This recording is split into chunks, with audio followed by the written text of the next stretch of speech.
جو شخص رسول کی فرما برداری کرتا ہے تو بے شک اس نے اللہ کی فرما برداری کی، اور جو نافرمانی کرے تو اے پیغمبر تمہیں ہم نے ان کا نگہبان بنا کر نہیں بھیجا۔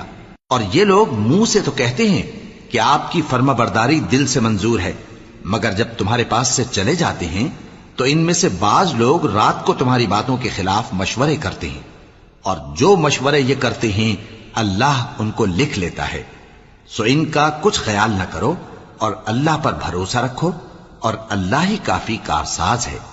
بھلا یہ قرآن میں غور کیوں نہیں کرتے؟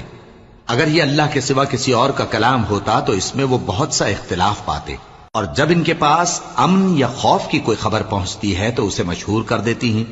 حالانکہ اگر اس کو پیغمبر اور اپنے ذمہ داروں کے پاس پہنچاتے تو تحقیق کرنے والے اس کی تحقیق کر لیتے، اور اگر تم پر اللہ کا فضل اور اس کی مہربانی نہ ہوتی تو چند